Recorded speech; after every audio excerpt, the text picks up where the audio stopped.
What's the word? What's the word?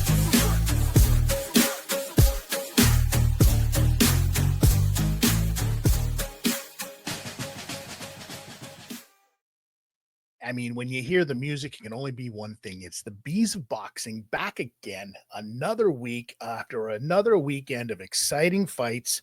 My man, Steve Swift, as always, joining us. We're going to talk a little bit about Shakur Stevenson, his fight this weekend. Did he really live up to all of the hype? Did he overcome the criticism, or was he seen as a bit of a fraud? We're going to talk about Hamzah Sheeraz and his beating that he laid down on Edgar Berlanga and really find out what's going to be next for Hamzah Sheeraz. We're going to talk about a preview, of course, of Usyk and Dubois too, but it falls on the same weekend of Manny Pacquiao and Mario Barrios. What's going to be the bigger fights? We're going to talk about that. You'll be interested to know what we actually think about this one, because it might not be what you think. And of course, it wouldn't be a beast without boxing without talking about Jake Paul. And we're going to find out if Jake Paul is really a victim in all of this boxing stuff that's going on. Is he a victim or is he a curse? Yeah, that's right. So let's get into it. First of all, Steve, how you doing, brother? I'm all right, thank you. I've just returned from holiday, so yes, I'm not feeling at my best. But because I could still be on the beach lazing, although I have caught the sun, so I look lovely. You do have a bit of a glow, a bit of a bronze look to you. I didn't have a bronze look. Are you saying I don't have one now? How dare you? I'm saying you do. It makes those baby blues pop, my friend. You're right, and it's very good with the silver fox beard as well. Yeah, well, I know. I'm in the same boat. Yeah, listen, I'd say you're more salt and pepper, whereas I am completely silver. Oh, thank you. I enjoy a little bit of Salt and Pepper. Their music helped me through the 90s. And with DJ Spinderella, of course. Of course. Is there any other? Well, I mean, it has been said that in the past I like to push it real good, but now I put my back out whenever I try. So that's no good. Yeah, I'll be lucky if I can just push it. Now, let's talk about dancers. Let's talk about runners. Let's talk about discotheques and everything. Let's get right into this. The first thing I want to talk to you about, Steve, Shakur Stevenson, okay, had his fight against a very, very, very game opponent that we both said ahead of time is going to give Shakur Stevenson very big fits. I know what I saw. I'd like to get your opinion on what you saw, because we all we heard what the judges and the narrative of the commentators saw. What did you think of the fight? What did you think of Shakur Stevenson's his approach to all of this, I guess, because it was way different than what we were expecting and what the Tom and Jerry-ness that was leading up to this, right? Yeah, I thought that he had listened to what His Excellency had said, and also probably what we said via what His Excellency has said. Maybe, perhaps, we have said that. So I thought he was prepared to stand toe-to-toe with William Zepeda. I thought he was prepared to stand toe-to-toe with him on occasion. He did the rope-a-dope, not in as great a way as Muhammad Ali, of course, but he did the rope-a-dope on the ropes, and I thought that, and it was quite unsettling. I thought, don't do this too often. I feel a bit odd about it. When he was having some punches smacked into the belly and the head, and he was on the ropes, and he was just using his own movement to get, to avoid those, and actually catching some of those punches, he was smiling, but not in a sort of, no, you didn't touch me, but like this. Yes. And yes. I thought, what's that? It was odd. It was almost as if he was saying, my plan is coming to fruition perfectly. I can feel the brain cells popping as we speak. So it was a bit odd, but he did enough Yes. to stop those people getting on his back. Yeah, it was a very maniacal, Pinky in the Brain-esque kind of sneer to him, where you were sitting there going, oh, because you know he wasn't enjoying getting hit. Nobody enjoys getting hit, especially when you've got William Zepeda, who's just a machine who did not stop. We'll get to that in a second. But the look was more one of these like, this is exactly what I expected. This is exactly where I expected these shots to go. And this is exactly how many I expected to miss me. Shakur Stevenson did a very good job. And we talked about this when you asked me, after you asked me like what I thought of Shakur. And I said, well, he didn't run. And that's exactly what it was. He didn't. He did a good job of being defensive in the corner. He did a good job of getting out of the corner and hitting a couple of things. When he hit Zepeda, you knew that he was really hitting him. When Zepeda hit Shakur Stevenson, he wasn't inflicting as much damage as when Shakur hit him. So you don't take away those points for damage. I get that. However, you also apparently, if you're a judge in this fight, you don't score for any single body shot because William Zepeda had to have hit Shakur Stevenson in the arms and in the body and everywhere else like he was a punching bag. Like he might as well have had Everlast written down the front of him because he was tattooing him all the way from the shoulders to the waist, the entire fight, every single round. And I don't know how it is that the judges scored this fight the way that they did.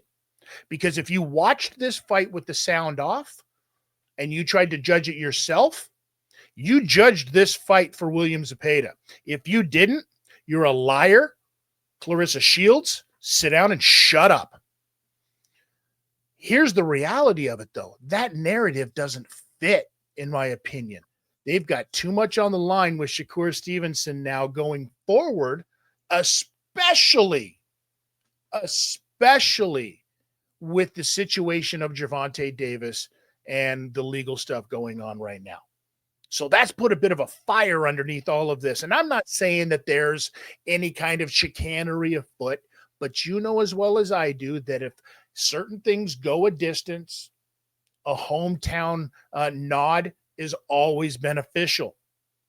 That's what I saw happen here. I take your point entirely. And, when I said he did enough,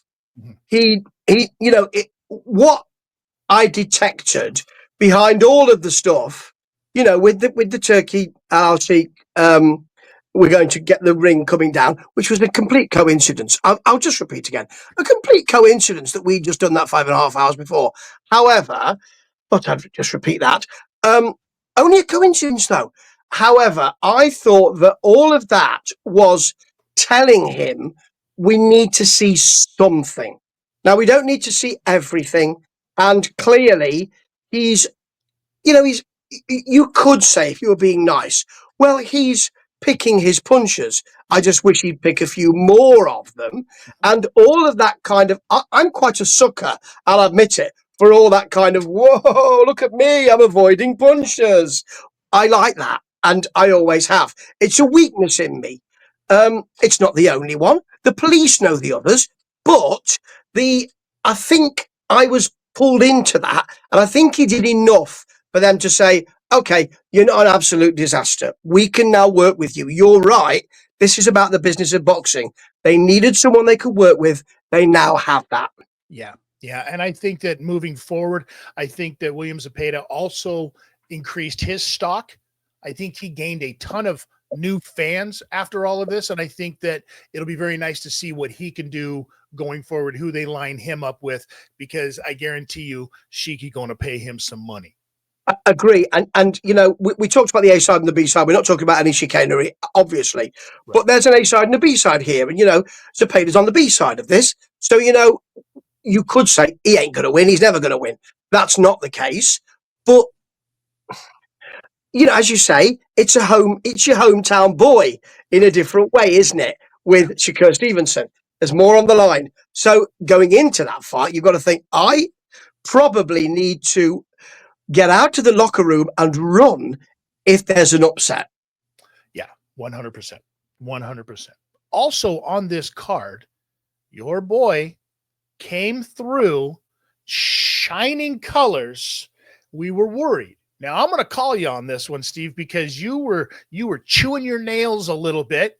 You're a little puckered up on the backside, I would imagine, trying to imagine if Hamzah Sheeraz was actually going to be able to pull this one out. Yes, and please don't listen to the rumours. I am still puckered up in that area. Okay, I don't care what others say.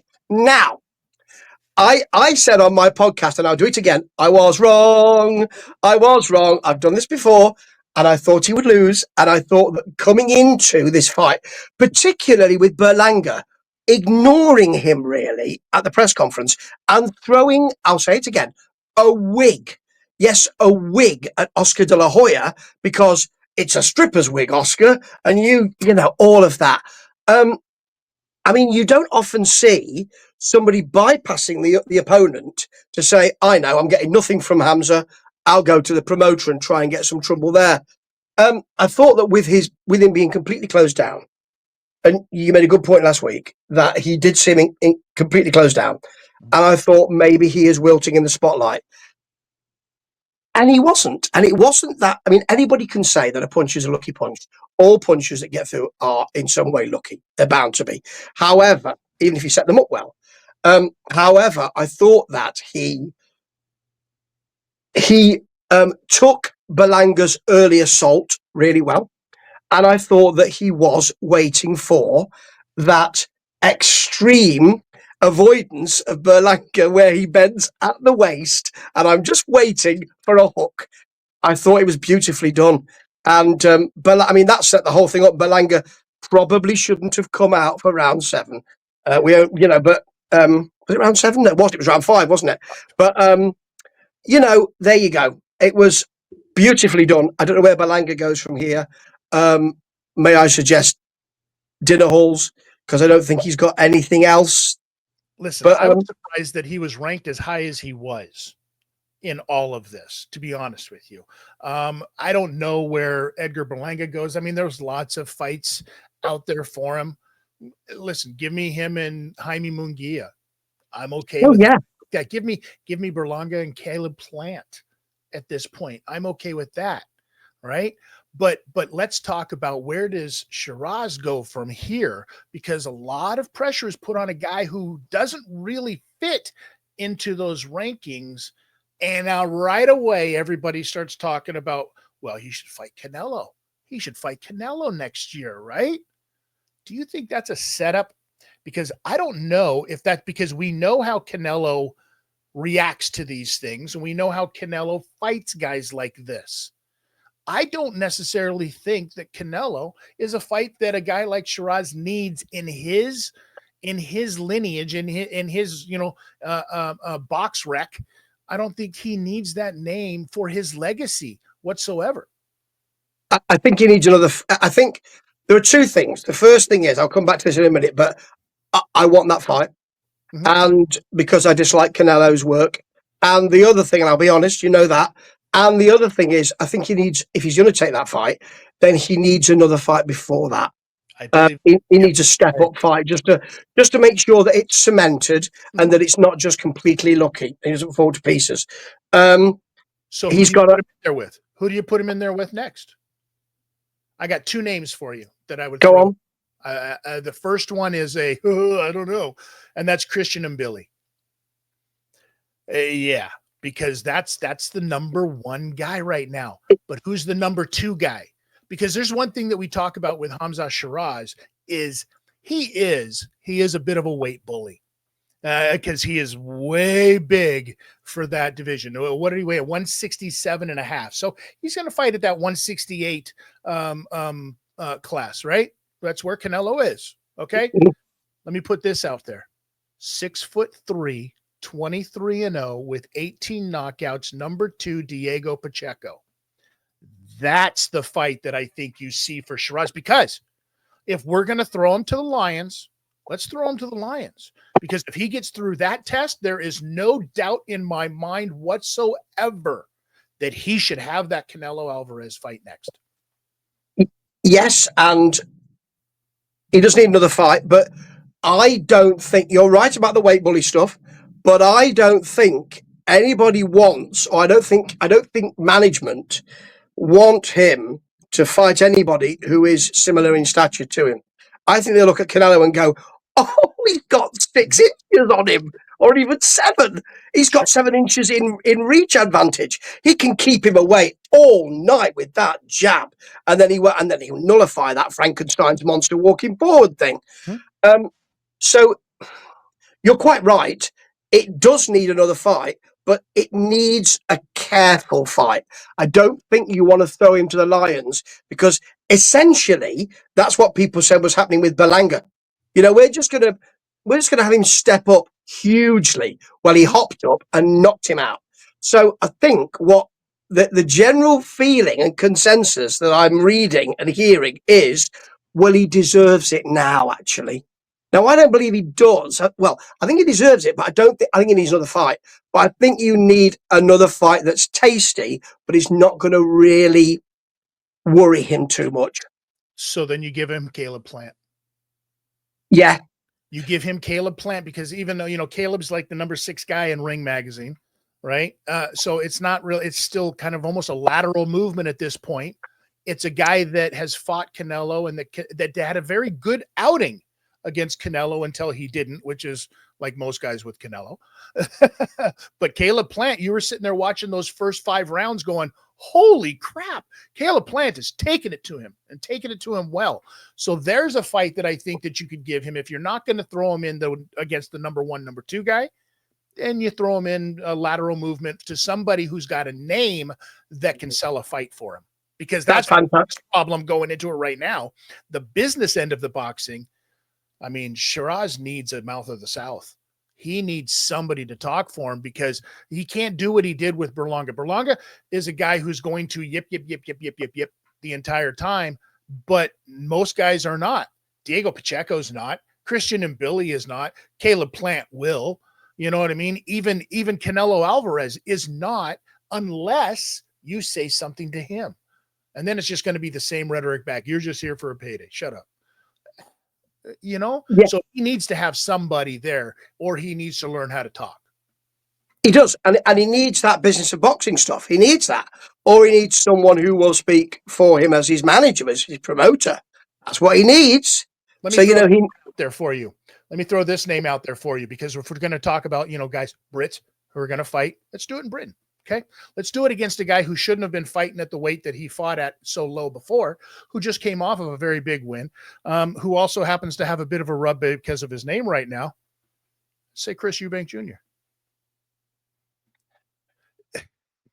Huh? That's quite tasty for Chris Eubank Jr. He's a bit busy at the moment. He would, and the thing is, it feeds into that rhetoric, because the Conor Benn fight will happen. And I believe that Eubank Jr. will beat him again. I do believe he will, because I think he's the superior boxing brain, and that comes with experience. And Conor Benn has said, I won't be as forceful physically and really go for it this time. Well, that's what you've got going for you, mate. So you need to do that twice. Yeah. As much as you did. So you just basically, what you're saying there is, hey, I'm not going to come out and fight the fight that I did last time that made you really want to see me fight that fight again. Yeah, I'm going to come out and do the things that I'm not very good at. And what I might do is I might spend a round doing macrame or crochet, and that, or a life drawing. Can you just turn to the side a bit, Chris? Oh, I've just caught your eye, lovely. So, and then that would feed into. It would be really well done, because it would feed into, I want to fight Canelo. I'm going to fight Canelo. The fight to see who fights Canelo. That in Britain would really work. And actually, that also feeds into, and you're so good at this, Tidster, it feeds into, he deserves a big fight. Well, that's a big name, and it's in the UK, and it's going to be in the UK.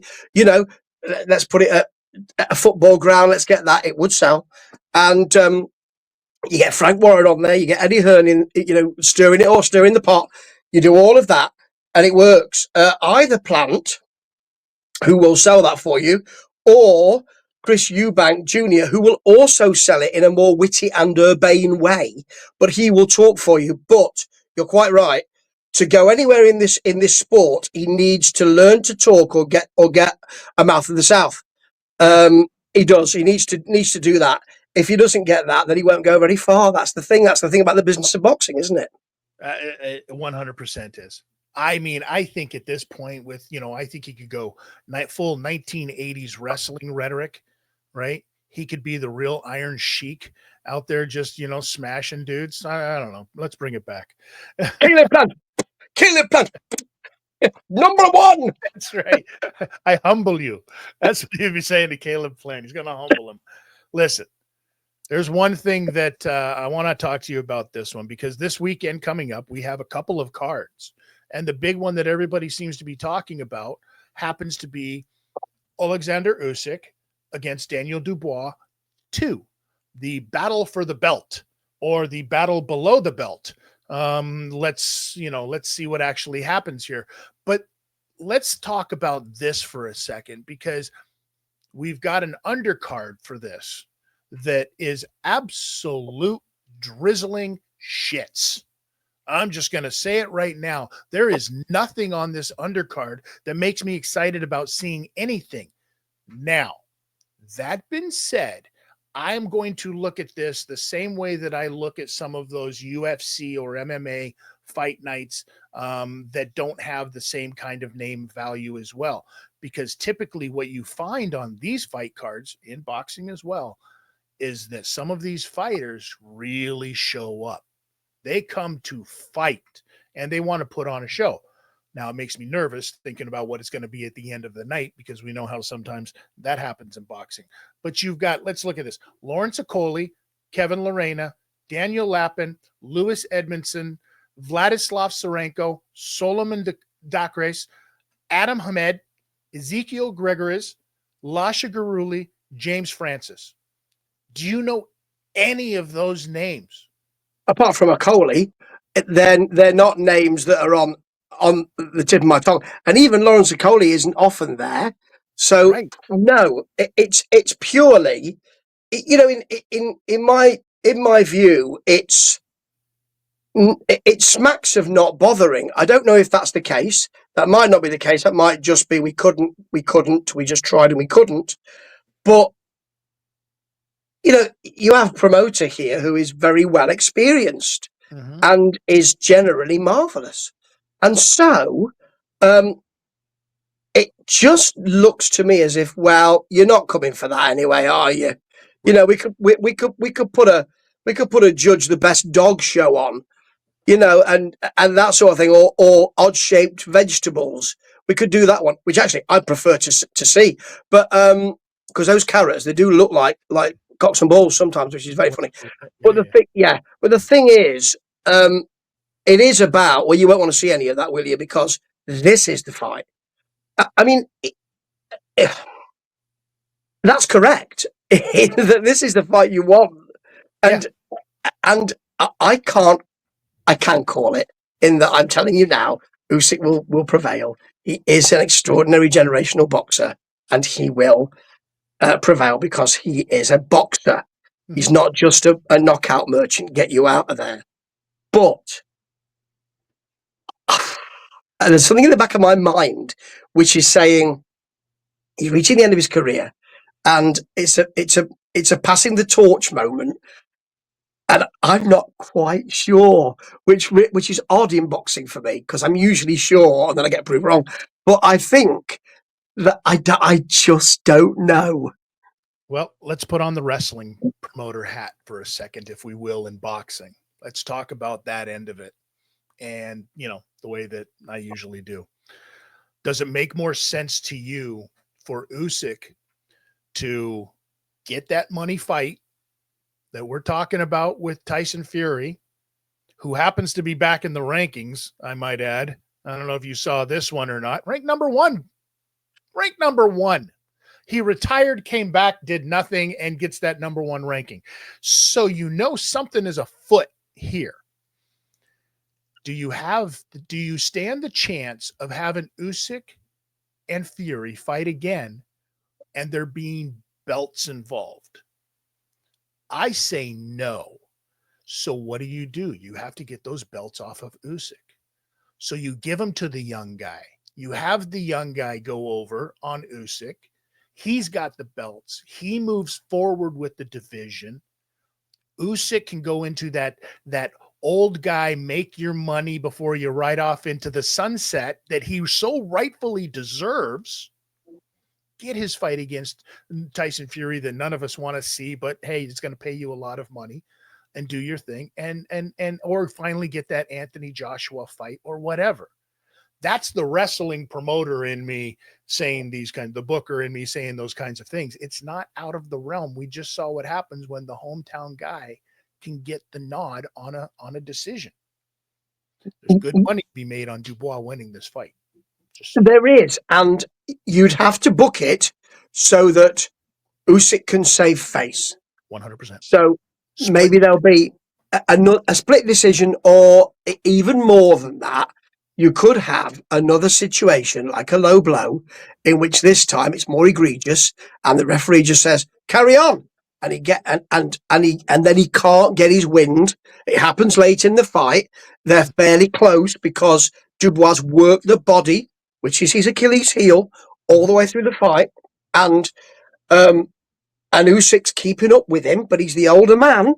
And then the last 3 rounds after the low blow, I'm expecting he's going to do one of those wrestling like that, right between the legs, and the referee doesn't see it because he's taken a bump or something like that.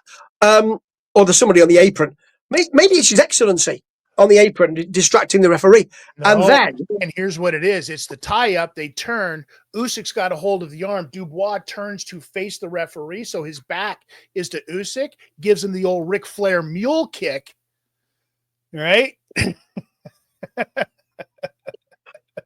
And then he can't get his wind, and rather than it being my pinky was hurt, so I couldn't push off, which we've heard before against yeah, we've heard that before.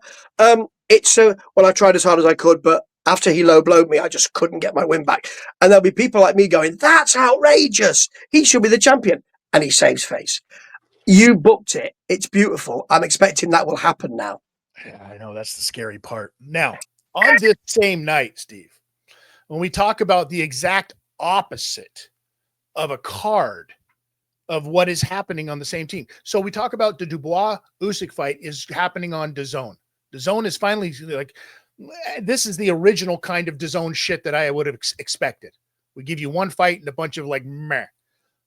On the other side, Amazon Prime, okay, they have their Prime pay-per-view going on. That's a lot of P's in this microphone. Forgive me, people. Which is the thing, the card that is headlined by Mario Barrios and one Mr. 62-8 Manny Pacquiao. You would think that is an incredible record for a guy who's still fighting, but I got to remind you, Manny Pacquiao has not been fighting in quite some time. But as much as we are sitting there looking at that going, I don't want to see that. That's going to be a fight. I mean, it's going to happen. But at least the undercard has the return of Usyk Pitbull Cruz, who, if you listen to this show more than one time, you'll know that we love us some Pitbull around here because he brings it every single time. And more importantly, it's got a rematch between Sebastian Fundora and Tim Tszyu that we saw last time ended in a crazy cut. I got to tell you, I don't see this fight going any better for Tim Tszyu than it did last time. Fundora is another one of these guys who, is 37 feet tall and has like go-go gadget arms that just come out of nowhere. He could literally sit in the stool of his own corner and punch you while you're getting attended to in your corner. The guy goes coast to coast with his left. Let's just say that.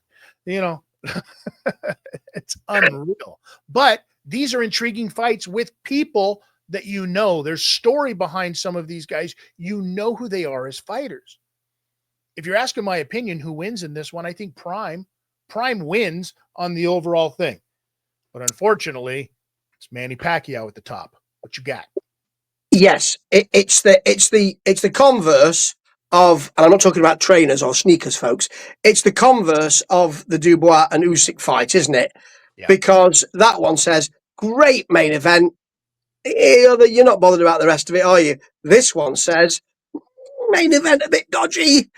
We need to really fill you up before you get there because I mean, Manny Pacquiao is 46 and he's coming back. He's 46, isn't he? He's coming back, and he didn't have a good time last time out, either legitimately or in exhibition fights. He had a terrible time with both of those. I've heard reports today on the podcast today that it's all right, Tidster, because he says he asked his family if it was okay for him to fight. And I'm paraphrasing, but his family said, it's okay. You've still got the speed and the power. Right. Unless his family know an enormous amount about boxing and they haven't seen his last two fights, I don't quite know how they can say that. He also said, my team are saying I'm still got the eye of the tiger, to paraphrase. I've still got the speed and the power. I don't know. I mean, maybe he's found something in sparring which he had before and thought, oh, that's how you do it. I'd forgotten. But that's how you do it. You do this boxing thing. But surely they will have seen his last two fights and thought, man, you're done. I really worry about his health. He is saying he wants it to be a long comeback now. I think that the weekend will decide that. Well, I think he wants it to be that way, but he's going up against a guy who has a 62% knockout ratio in his fights. A guy who debuted in 2013 as opposed to Manny Pacquiao, who debuted in 1995. A guy who only has 198 pro rounds as opposed to the weather-beaten, worn, wet, and put away 498 rounds of getting smashed that Manny Pacquiao has had, because he's been in there with the best of the best, sometimes on multiple occasions. And he's been through wars. This is why we saw with things like, what Ugas did to him. This is why it's happening. And I don't want to see that happen to Manny, but it's a shame because I feel like Manny needs the payday. The amount of taxes that guy has had to pay. I mean, the last thing that Manny Pacquiao needs is to win this fight. I'm telling you, he does not need that, because then what's going to happen? He's going to have a championship belt. And you know as well as I do, Manny Pacquiao cannot afford to lose 3 to 5% to that governing body just for having that stupid belt. This is one of the reasons that Floyd used to give up the belts all the time. Oh, you want my 5%? I don't want to fight. Screw it. Here, have the belt back. Give it to whoever you want. I'm just going to fight them again and win it. This is the craziness. Now you know why people ask you all the time, why does the WBC, why is there so many belts? Why do they have a belt for the Super Intercontinental Galactic Interstellar Street Walking match? Well, because they get 3 to 5% of the purse of the title holder's purse every single time they fight and defend that belt. It's a money scam, gentlemen. I want to see them defend that belt. I want to see that belt defended now. Yeah. The best thing. I think that's the next belt that Adrian Broner is actually fighting for, if I'm not mistaken. And it's happening at a Chili's parking lot at noon on a Wednesday. Extraordinary. And I still watch that. The thing is, I think the best thing for Manny Pacquiao, you're quite right, is that he gets retired with a cut in the first round. Maybe he trips coming into the ring and falls onto his stool and he's cut above the eye and they can't continue. He avoids one punch and the ref says, oh, that's a bit of a difficult cut. Oh, I did it before the match started. Right, well, we need to, maybe it's that. And they just call it. I'll say we give him 2 rounds. We give him 2 rounds for nostalgia purposes because it's Manny Pacquiao, right? Just a couple of little what fors, doop, doop, doop. And then in the 3rd round, in between, slips on a chunk of ice, rolls his ankle, can't continue. That's better. That's much better. So much better. Or he can shout, my Gatorade is tainted or something like that. There are other drinks available, folks. But yeah, I worry about his. I mean, he's got a fantastic legacy. It's already slightly tainted. I think that I worry for his health. Mhm. And yeah, Barrios is not the person that you want to walk into the ring with, coming off 2 bad matches and a long layoff. Now, before we go, I want to get into this. Let's talk about championships. Let's talk about fights that happened this past weekend as well, because we saw a hell of a card on Friday where the women came to fight. Now, the fights that they put on, absolutely stellar. Alicia Baumgartner is a star, no doubt about it. Shad Green did, holy shit, did she do remarkably well. Unbelievable. Congratulations for winning that and becoming a champion against Savannah Marshall, who I said this, that was the fight to watch on this weekend, and they delivered. Both of those girls, after a 2-year layoff for Marshall, comes in performing the way that she does. She's such a weird and awkward fighter, but I love watching her fight. It's fantastic. And Green did exactly what she was supposed to in that fight. Congratulations to them. But in the main event, we saw a fight, the trilogy fight, if it were, that wasn't really a trilogy because you go 1-1 and then see who wins it. But, Katie Taylor has won 2 going into this third fight against Amanda Serrano. And we saw yet again Amanda Serrano come out and be the more dominant fighter, I thought, in this fight, land the better shots. Neither one of these girls threw 200 plus shots like they did in the last fight. Coincidentally, both landed the exact same amount of shots. Both fighters came in with a plan to make this a much more calculated fight. And I understand that. And they did fantastic. But yet again, Amanda Serrano gets screwed by a judge's decision in this one. What did you think about that? And then I'll tell you what I think is the reason. I'm so glad you said that, because I podcasted about this and said the first thing was, how do you give Taylor 4 rounds? How do you do that? Because I agree with you. Serrano was by far the more poised and picked the shots and seemed more at it, and Taylor just seemed to be on the back foot most of the time. And I understand counterpunching very well, but I thought Serrano controlled that. And I'm glad you said that, because a lot of people have been saying, oh, it's a masterclass from Katie Taylor. That's what's coming out. That's the rhetoric and the narrative that's coming out. And I don't agree. I don't either. And here's my theory behind this. And this might be a really far-fetched. But we talk a lot of crazy wild shit, and a lot of times it comes true. That's the weirdest thing. What if it's not Amanda Serrano's fault? What if it's not a problem with Amanda Serrano's boxing? What if it's a problem with who she has as a promoter?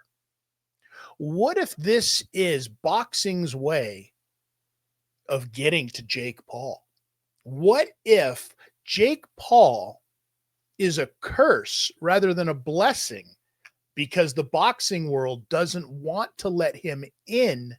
So a lot of these decisions for his biggest star, who's Jake Paul's biggest star? Ask yourself that. It isn't Lucas Body, who he just recently signed.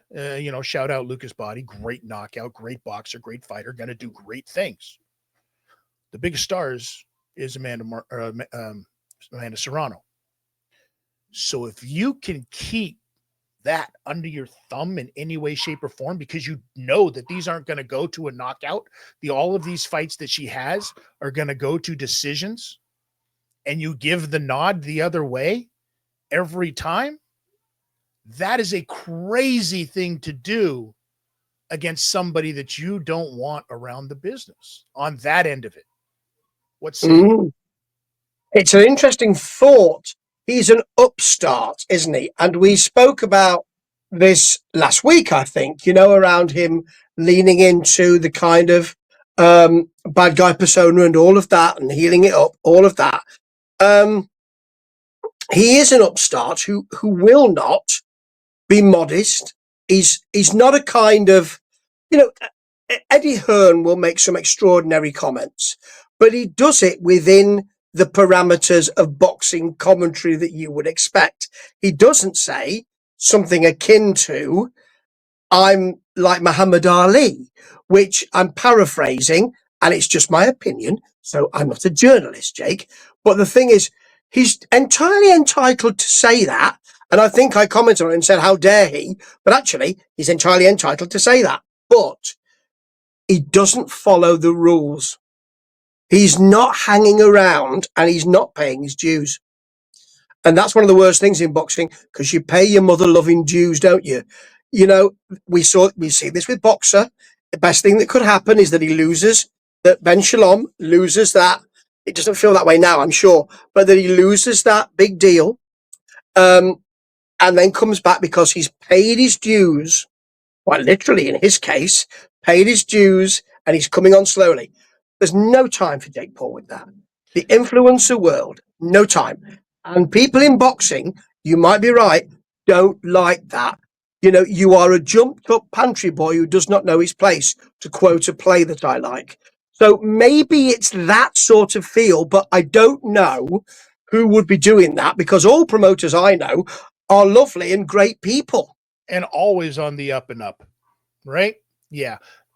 Can you name me any other boxing promoter in the professional real world of boxing? I'm not talking about KSIs of the world, but can you name me any boxing promoter who fights? Exactly. And that's what makes him the outsider, is that he's almost like a player coach at this point to people. You know what I mean? If you were to make it akin to some other kind of sport, to another professional sport. And I think that's what rubs people the wrong way inside of the boxing world, is the fact that he's doing both of them. And quite frankly, he's doing both of them well. He's not a good boxer, but he's a hell of a promoter. And he knows how to promote himself, but he promotes himself as a heel, which rubs people the wrong way. And is that carrying over, or is the perception that people get of him carrying over into his promoting field? And this is why they're not getting the love with all of the women's cards and whatnot. Again, it's a very interesting thought, in that, yet player coach, he has an embarrassment of riches for himself, doesn't he? Because not only has he said, I'm not observing your rules, I'm not observing the unwritten rule, which is you don't get between the ropes and you don't fight. You're a promoter and you wear a big coat and you look great dressed in a suit and you do all that. I'll do all that, and then I'll wrap my hands and I will fight. Plus, he's also transgressed rules because he said, well, I'm in this exhibition boxing thing. Now it's legitimate. So you want to come to our world, do you? I thought I had the measure of that. No, I'm not saying that's the case. Neither of us are saying that's the case. We're not saying that there is a kind of NWA, if we're talking about wrestling, style meeting of, well, we don't like that. Look at what he's doing in that territory. I don't know if that's happening, but there is a perception, I think, from what I've read, that he is a kind of upstart, a young upstart, and shouldn't be making those kind of moves so early in his promoting career. Yeah, I agree 100%. And I hate to say it, but that's a shitty thing to do to Jake Paul. He is not deserving of that kind of attitude from people. But I understand why people give him that attitude and look at him that way, because you can't come out there. You can't come out there and put on, a lackluster performance of your own, refer to yourself as, the greatest of all time, on level with a Muhammad Ali of that level, and then expect to be taken as serious as a Frank Warren, an Eddie Hearn, even a Ben Shalom, who is very, very like, we're here to talk about our fighters. And yes, when Jake is in promoting mode for his fighters, which is really just Amanda Serrano at this point, when he is in promoter mode for her, he's there 100%. But it might be falling on deaf ears. Well, it goes down even to perhaps he doesn't wear the suit. He doesn't wear the smart shirt. He's got a big unruly beard. He talks in a language I don't understand or like, or not that I don't understand actually, that is not usually the parlance, to use that lovely word, of wrestling promoters. And there's a certain way that it's done. Eddie Hearn pushes the envelope on that. Well, there's a certain way it's done. And you can kind of say, you can see other promoters going, Eddie, but he's not transgressing because he loves his fighters and he's passionate. And so is Jake Paul. He's passionate about this. I think that's right. But it could be, I'm not saying it is, but I don't think it's as measured as that. But I think it's kind of, I think there's a feeling of who does he think he is? Because if we say that, when there's money down, other people surely are going to say that. 100%. 100%. And maybe it's just something that obviously Jake Paul has to learn. You know, you have to grow. You have to, maybe this is his way of learning and putting in paying his dues. Maybe that's what it is. You know, listen, I'm here to find out about it, but more importantly, I am here for these fights this weekend. Yes, I will be watching the main event against Dubois and Usyk, but yes, I will be watching the prelim card for the Manny Pacquiao Mario Barrios fights. It's going to be a weird thing. I'll probably end up going split screen. Oh my goodness, because there's MMA fights as well. I might have to go 4 TVs this week, Steve. We might be going 4 TVs this weekend because, and then look at it this way. You know what's coming up, Steve? Football. Before you know it, is going to be here, and I'm going to be sitting in a control room with 37 TVs, like, you know, it's SCTV up in this sumbitch. It's you just need it being straight into here, and then you'll be all right. Oh yeah, well, there's lots of room in there. I can tell you that much. All right, it's going to be bouncing around like Pong inside of there. Yeah, I just dated myself. The only person that got that was me, you, and Manny Pacquiao. That's it. As always, ladies and gentlemen, thank you so much. You can always subscribe. Please hit that like button. Listening to this on all of your podcast providers as well. Go show some love for Steve Swift over at World Weary Guy 1, where you can see all of his stuff. Check out his TikTok reviews of music. Check out his podcast reviews of movies. It's fantastic. He just got back off of vacation. So, you know, he's got the endorphins are still there. So I feel like he's gonna load everything in and then take a break. But that's not true because Steve Swift never takes a break. Right? What are we talking about this week on the music end, Steve? Well, I'm just about to talk, probably tomorrow actually. I have just dropped something for a new band that people are telling me to go and see. Or go and listen to, and they just dropped a fantastic 10-minute live cover version. Go and have a look at it. I won't tell you who they are. Go and have a look at it. It's extraordinary. It's soully and sexy and very nicely done. I've also, being a Queen fan growing up, we've got these curated Queen things now from Dr. Brian May and Roger Meadows Taylor, and we've got Queen Pop this week. And I'm just thinking, what's the criteria for this? I think I'm just a bit worried about how you chosen these. Right. So I'm talking about that. I've also yesterday talked about the new trailer for Bambi: The Reckoning, which must be out of license, and it's part of the Twisted Childhood universe of films, not the Pooniverse, which is also out there, but the Twisted Childhood universe. I didn't like it very much, but I am waiting to see if we get Thumper with a gigantically genetically modified foot and a great big set of balls. That would be fabulous, but I don't think we are.